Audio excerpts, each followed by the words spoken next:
but then she put on a brazen look and said, "Let's see what you got. Can I ask you something first? You paid for 10 minutes. You can do whatever you want with it. Are you happy doing this, Chevette?" Her years went from 30 to 16 in 1 second flat. She reached for the door, but I grabbed her wrist. "I'm not trying to stop you, girl," I said. "Then let me go." "You got my money. All I'm asking is my 10 minutes, I said, letting her wrist go. Chevette settled down after looking at my other hand and around the front seat for signs of danger. "Okay," she said, staring into the darkness of the floor, "but we stay right here." I lifted her chin with one finger and gazed into her big eyes until she turned away. "Martel hired me to find you," I said. "He's all broken up over you being gone. I told him I'd ask you to come home, but I wouldn't drag you there." The woman-child glanced at me then. "But I have to tell him where you are, and about Porky." "You can't tell Daddy about him," she pleaded. "One of them get killed, sure." Porky the pimp had recruited Chevette 3 blocks away from Jordan High. He was a pock-faced fat man with a penchant for razors, diamond rings, and women.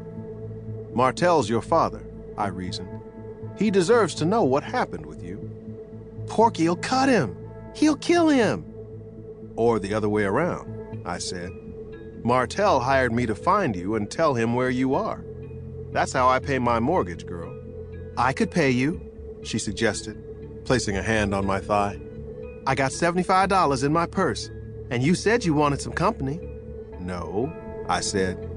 "I mean, you are a fine young thing, but I'm honest and a father, too." The teenager's face went blank, but I could see that her mind was racing. My appearance had been a possibility that she'd already considered.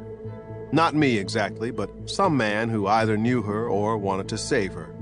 After 20 blowjobs a night for 2 weeks, she'd have to be thinking about rescue and about the perils that came along with such an act of desperation. Porky could find her anywhere in Southern California. "Porky ain't gonna let me go," she said. "He cut up one girl that tried to leave him, Cassandra. He cut up her face." She put a hand to her cheek. It wasn't a pretty face. "Oh," I said, "I'm almost sure the pig man will listen to reason." It was my smile that gave Chevette Johnson hope. "Where is he?" I asked. "At the back of the barbershop." I took the dull gray .38 from the glove compartment and the keys from the ignition. Cupping my hand around the girl's chin, I said, "You wait right here.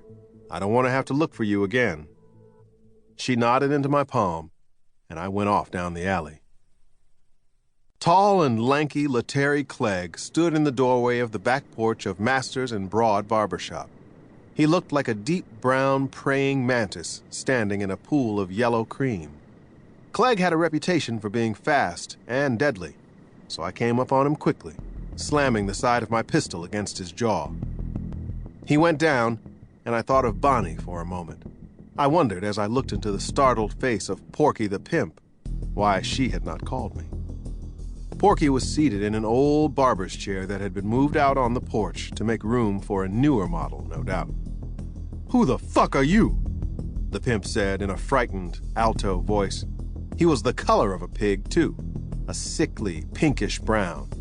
I answered by pressing the barrel of my pistol against his left cheekbone. "What?" he squeaked. "Chevette Johnson," I said. "Either you let up or I lay you down right here and now." I meant it. I was ready to kill him. I wanted to kill him.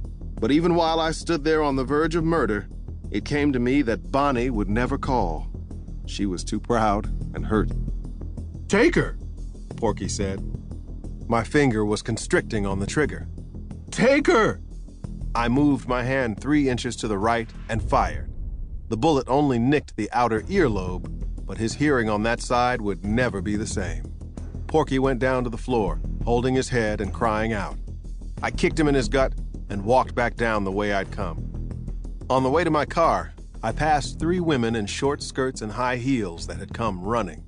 They gave me a wide berth, seeing the pistol in my hand. "So why'd you leave home like that?" I asked.